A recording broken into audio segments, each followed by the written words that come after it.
नमस्कार और स्वागत है आप सबका विश्व शांति दर्शन के इस न्यूज मैगजीन में। हमारे सभी दर्शकों को दीपावली की शुभकामनाएं देते हुए मैं श्री राम शिंदे शुरू करने जा रहा हूं आज का ये न्यूज मैगजीन। ये एक ऐसा न्यूज मैगजीन है जिसमें आप देखते हैं सिर्फ पॉजिटिव या सकारात्मक खबरें। सबसे पहले एक नजर आज की सुर्खियों पर। जमीन के ऊपर नहीं, नीचे बना सपनों का घर। पेंटिंग्स ने दिलाई नई वैश्विक पहचान। ग्रीन बिल्डिंग जैसे घर में बिना मिट्टी के उग रही है फसलें। इको फ्रेंडली पैकेजिंग ने दिया कारीगरों को काम। नागालैंड के दीमापुर में बने इस घर को देखने के लिए दूर दूर से लोग आ रहे हैं। आइए जानते हैं इस घर की खासियत। जंगल के बीचों बीच ओवल आकार के दरवाजे और खिड़की वाला यह छोटा सा घर नागालैंड का नया टूरिज्म डेस्टिनेशन बन गया है। 29 वर्षीय असाको चेस ने पहले ग्रीन विलेज खोनेमा के पास अपने गांव में इस घर को बनाया। इस छोटे से घर को बनाने में उन्हें 2 महीने का समय लगा था। यह घर दिखने में जितना सुंदर है, इसे बनाने में मेहनत भी उतनी ही लगी। हालांकि जब असाको अपने लिए जंगल में एक छोटा सा घर बना रहे थे, तब उन्हें अंदाज भी नहीं था कि यह घर इंटरनेट पर इतना लोकप्रिय हो जाएगा। दीमापुर नागालैंड के एक स्कूल में बच्चों को फिटनेस की ट्रेनिंग देने वाले असाको को ट्रेनिंग करने और घूमने फिरने का बेहद शौक है। उन्होंने कई बार फिल्मों और कहानियों में इस तरह का घर देखा था, लेकिन उन्होंने कभी सोचा नहीं था कि वह कभी ऐसा घर बना पाएंगे। लॉकडाउन के दौरान वे अपने गांव आए थे। इस खाली समय में उन्हें गांव के जंगलों में घूमने का मौका मिला। तभी उन्हें जंगल में अपने लिए एक छोटा सा घर बनाने का ख्याल आया।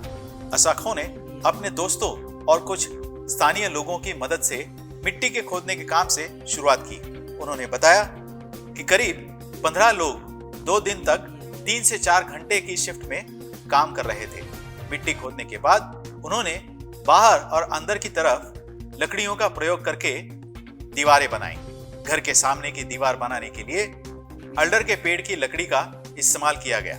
इस घर को बनाते समय वह बस आसपास मौजूद चीजें और बेकार पड़ी लकड़ियों का इस्तेमाल करके अपने लिए हॉलिडे होम बना रहे थे। जब उन्होंने घर का दरवाजा बनाया, तब उनके कई दोस्तों ने उनसे कहा कि उनका यह घर हॉबिट होम जैसा दिख रहा है। हरियाली के बीच बना यह हॉबिट होम, उन्होंने इसको बिल्कुल बुनियादी सुविधाओं के साथ बनाया है, जिसमें एक कमरा है जहां लगभग 5 से 7 लोग रह सकते हैं। एक छोटा सा किचन है, एक पश्चिमी शैली का बाथरूम और पानी तथा बिजली की सुविधाएं भी हैं। वह चाहते थे कि घर को ज्यादा से ज्यादा प्रकृति के करीब और इको फ्रेंडली बनाया जाए। हालांकि उन्होंने इसे सिर्फ अपने इस्तेमाल के लिए बनाया था, लेकिन उनके इस हॉबिट होम के बारे में पढ़ने के बाद कई लोग यहाँ रुकने और इसका अनुभव लेने के लिए अनुरोध करने लगे। यह कोई आलीशान होटल नहीं है, लेकिन जिनको प्रकृति के बीच समय बिताना हो, उन्हें यह बेहद पसंद आता है। उत्तराखंड की शिवानी ने फ्रांस की नौकरी ठुकरा दी। आज वो एक चर्चित चेहरा बन गई है। जानते हैं उनकी कहानी।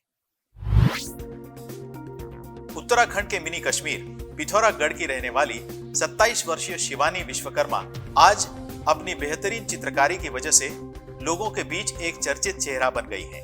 वर्तमान में Shivani army public school Pithoragarh में कला की शिक्षिका हैं और अपनी पेंटिंग्स के जरिए लोगों को हतप्रभ कर रही है।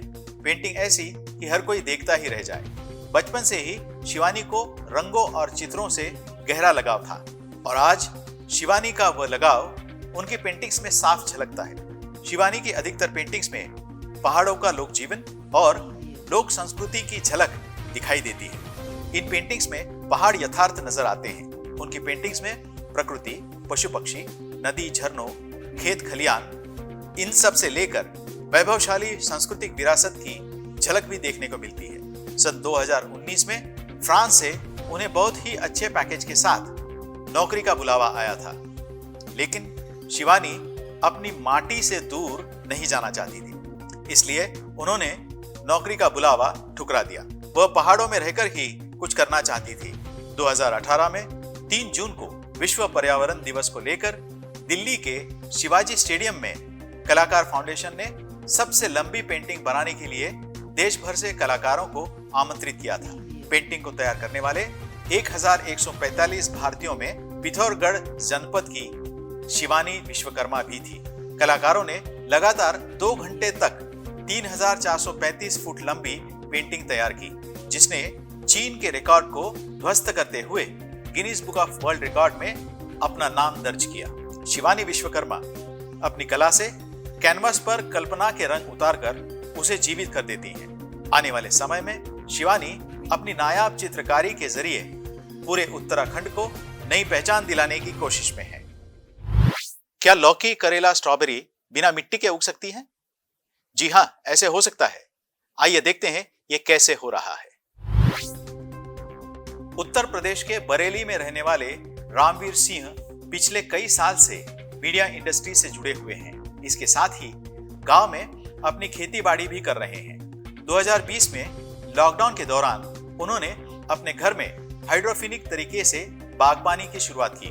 अपने घर में अच्छी सफलता मिलने के बाद अब रामवीर दूसरों के घरों में भी हाइड्रोफिनिक सिस्टम सेटअप कर रहे हैं। रामवीर कहते हैं कि एक बार अपने कुछ दोस्तों के साथ वो दुबई गए थे। दुबई में उन्होंने हाइड्रोफिनिक सिस्टम को देखा और जाना कि इस सिस्टम को बिना मिट्टी के एकदम शुद्ध और पोषण युक्त सब्जियां उगाई जा सकती हैं। उन्हें हाइड्रोफिनिक सिस्टम में दिलचस्पी आने लगी और भारत लौटकर उन्होंने अलग अलग जगह से इस तकनीक पर ट्रेनिंग ली। लेकिन रामवीर हाइड्रोफिनिक सिस्टम में भी कुछ अलग करना चाहते थे। उन्होंने कहा कि पहले से ही उपलब्ध सिस्टम सबके लिए सफलतापूर्वक काम करे यह जरूरी नहीं था। इसलिए उन्होंने हाइड्रोफिनिक्स के NFT मतलब न्यूट्रिएंट फिल्म टेक्निक और DFT यानी कि डीप फ्लो टेक्निक, इन दोनों तकनीकों को इस्तेमाल करते हुए अपने घर के लिए अनोखा सिस्टम बनाया। रामवीर ने अपने घर के 3 फ्लोर पर हाइड्रोफिनिक सिस्टम लगाया है। अगर इसके कुल एरिया की बात की जाए तो यह लगभग 750 वर्ग मीटर है और उनके बनाए सिस्टम में 10,000 पौधे लगे हुए हैं। इस सिस्टम में PVC पाइप में निर्धारित दूरी पर छेद कर जालीदार गमले लगाने की जगह बनाई गई है। इनमें सैकड़ों पौधे लगाए जा सकते हैं। इन सभी पाइपों को ढलान के साथ एक दूसरे से जोड़ दिया गया है। इसके बाद एक छोर से मोटर के जरिए पानी का प्रवाह किया जाता है और सभी पाइप से होते हुए ये पानी वापस टैंक में चला आता है। इस तकनीक में सामान्य बागवानी के मुकाबले 90% कम पानी खर्च होता है। रामवीर सिंह ने अपने घर को हाइड्रोफिनिक मॉडल की तरह तैयार किया है, जिससे कि बाहर से ही लोगों को उनका बगीचा दिख जाए। उनके बगीचे को देखकर सैकड़ों लोगों ने उनसे संपर्क किया और उनके बगीचे का दौरा भी किया। उन्होंने बताया कि अब तक वह 10 से ज्यादा घरों में हाइड्रोफिनिक सिस्टम लगा चुके हैं। वह दूसरों को हाइड्रोफिनिक तकनीक से बागबानी करना सिखा रहे हैं और साथ ही खुद भी इस क्षेत्र में आगे बढ़ रहे हैं। उड़ीसा के चांदनी खंडेलवाल का स्टार्टअप इको फ्रेंडली पैकेजिंग बनाता है। आइए सुनते हैं उनकी यशोगाथा। इको फ्रेंडली पैकेजिंग की बढ़ती मांग को देखते हुए उड़ीसा की एक युवती ने अनोखे स्टार्टअप की शुरुआत की। बरीपदा की 26 वर्षीय चांदनी खंडेलवाल ने सस्टेनेबल पैकेजिंग के लिए एक स्टार्टअप की शुरुआत की है। जनवरी 2021 से शुरू हुए अपने इस स्टार्टअप के जरिए वह उड़ीसा के कई कारीगर समूहों को न सिर्फ रोजगार दे रही है, बल्कि कई ब्रांड्स को इको फ्रेंडली पैकेजिंग उपलब्ध करा रही है। चांदनी ने बताया कि वह आर्ट्स और क्राफ्ट के क्षेत्र में हमेशा कुछ अलग करना चाहती थी, जिससे न सिर्फ समाज की बल्कि हमारे पर्यावरण की भी भलाई हो। कॉलेज के आखिरी साल में चांदनी को अहमदाबाद के मशहूर राइजोम फर्म के साथ इंटर्नशिप करने का मौका मिला। इस इंटर्नशिप के दौरान उन्होंने राइजोम के एक ब्रांड के लिए सस्टेनेबल पैकेजिंग डिजाइन की। इसके लिए उन्होंने रेलवे द्वारा इस्तेमाल किए गए पुराने कार्डबोर्ड और फ्लेक्स शीट आदि को इस्तेमाल किया। उनकी इस पैकेजिंग को बहुत ही सराहना मिली और यहीं से चांदनी ने ठान लिया कि वह सस्टेनेबल और इको फ्रेंडली पैकेजिंग के क्षेत्र में आगे बढ़ेंगी। 2019 में अपनी डिग्री पूरी होने के बाद उन्होंने ओडिशा रूरल डेवलपमेंट और मार्केटिंग सोसाइटी के साथ काम भी किया। इस सोसाइटी के साथ काम करते हुए ओडिशा के ग्रामीण इलाकों में हाथ का काम करने वाली कारीगरों के साथ उनका संपर्क बढ़ा। उन्होंने देखा कि हमारे पास पहले से ही इतने इको फ्रेंडली विकल्प मौजूद हैं जिन्हें अगर सही तरह से मार्केट किया जाए तो न सिर्फ ग्रामीण इलाकों में रोजगार बढ़ेगा बल्कि पर्यावरण के अनुकूल उत्पादन भी ज्यादा से ज्यादा लोगों तक पहुंचेंगे। इसलिए उन्होंने इकोलूप नामक एक स्टार्टअप शुरू करने और इसे आगे बढ़ाने पर काम किया। प्रकृति के अनुकूल और किफायती होने के बावजूद इस तरह के उत्पादन बड़े स्तर पर अपनी पहचान नहीं बना पाते हैं। इसका मुख्य कारण है मार्केटिंग की कमी और आज के मांग के हिसाब से प्रोडक्ट्स न बन पाना।